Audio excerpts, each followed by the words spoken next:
Okay, today we're gonna show you how to cage a brake chamber. This is a brake chamber right here. You have 4 of them, one on each corner. If you have this chamber go bad, this is your first brake chamber in line. The air comes to it, then transfers over to here. So if this one goes bad, all you have to do is cage this brake and pinch off this red line.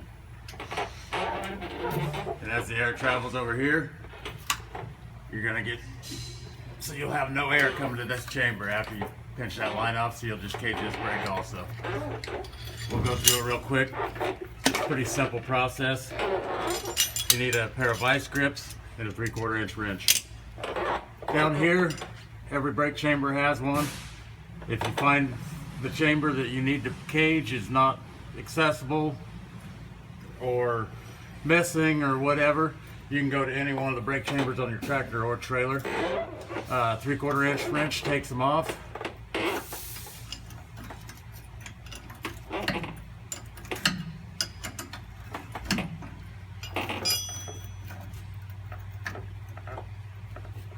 You'll find a lot of times they're stuck in there. That's why I say, you know, don't be afraid to take them out of any one of the brake chambers. That's what they're going to look like. They have a T on the bottom. That's what locks into your brake chamber. You pull this rubber seal back, stick it in the hole, then you're going to turn it until you feel it lock in the brake chamber.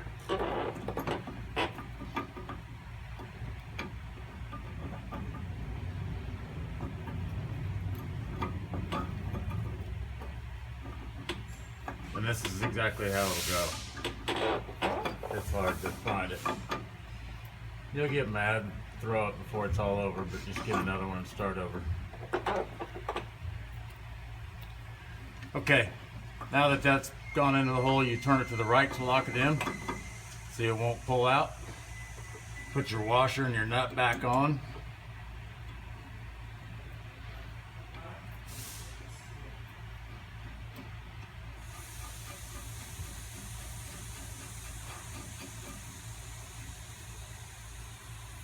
This is the long, tedious part of it. You have to tighten this nut here all the way down, and then once it starts getting pressure on it, it'll start releasing that spring.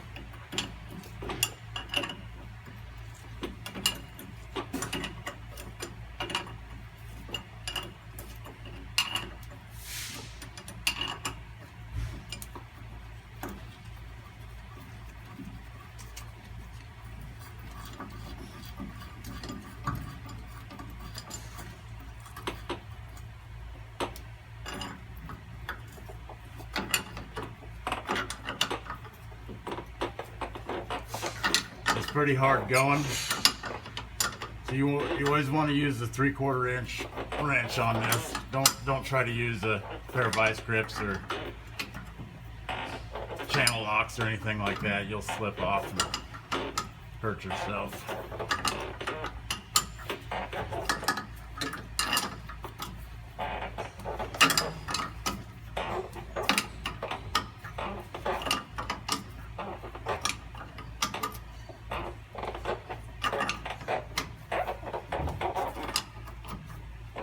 You want to go with this until you absolutely can't go anymore.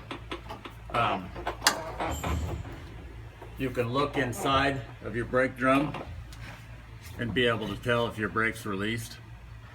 You'll see a gap between your brake shoe and your drum, which is starting a gap there.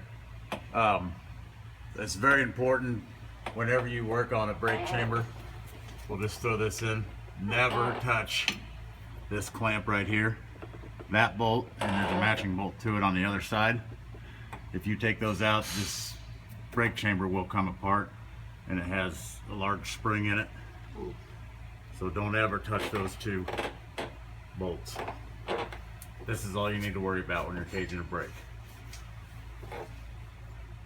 After that's done, just go as tight as you possibly can.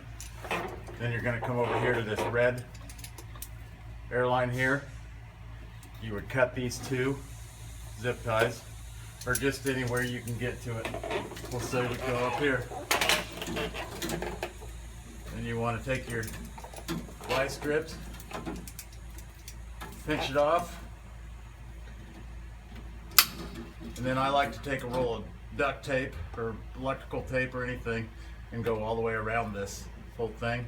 That's just a little added security to make sure your vice grips aren't going to fall off. Just little peace of mind, because if your vice grips fall off, then your brakes will lock back up. And that's about it. You would want to do both of these brake chambers. You know, every axle. If there's one on an axle, you would cage them both and then pinch off your red air line.